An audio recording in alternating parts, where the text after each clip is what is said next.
आषाढाचा पहिला दिवस कालिदास दिन. आषाढाचा पहिला दिवस हा कालिदास दिन म्हणून त्याचा जन्मदिवस म्हणून साजरा करण्यात येतो. आषाढस्य प्रथम दिवसे. कालिदास हे भारतीय संस्कृतीतील संस्कृतचे गाढे अभ्यासक आहेत. त्यांनी अतिशय खूप मोठी साहित्य निर्मिती केली. नाटके, काव्ये, त्याच्यामध्ये त्यांनी महाभारत, रामायण यांच्यावर सर्व कथा, कथन आणि कविता केलेल्या आहेत. कालिदासांची जी साहित्य निर्मिती आहे त्याचा संस्कृत अभ्यासक्रमात मोठा समावेश आहे आणि कालिदासांच्या साहित्याचा अभ्यास केल्याशिवाय संस्कृतचा अभ्यास पूर्ण होऊ शकत नाही. डेक्कन एज्युकेशन सोसायटीच्या बालक मंदिरमध्ये आम्ही छोट्या मोठ्या गटाला संस्कृतची ओळख करून देतो. यामध्ये शिष्टाचार, वार, छोटीशी गाणी, पाळीव प्राणी, पक्षी, फुलं यांची नावं आम्ही संस्कृतमध्ये मुलांना बोलायला शिकवतो. बालक मंदिर मुख्याध्यापिका मंजिरी देशपांडेबाईंच्या उपक्रमाच्या माध्यमातून आम्ही हा संस्कृत उपक्रम कालिदास दिन आज येथे साजरा करत आहोत. बाईंच्या मार्गदर्शनातूनच आम्ही हा कार्यक्रम घेत आहोत आणि ही मुलं कशी सादर करत आहेत हे पाहूया. धन्यवाद.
ह्याला मराठीत म्हणतात गाढव, संस्कृतमध्ये म्हणतात गर्दबह.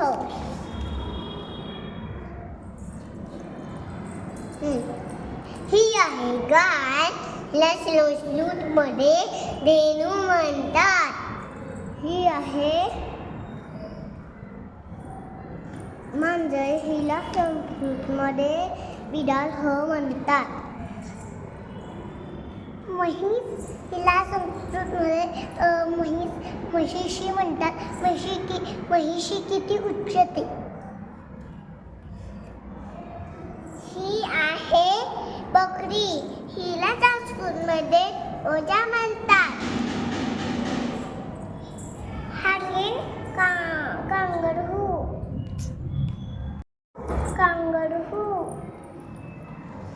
कुत्रा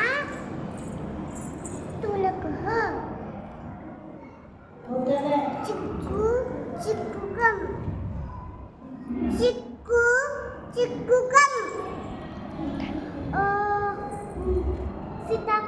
सीताफलम आंबा आम्रम घोडा अश्वः गजः हत्ती कलिंगडा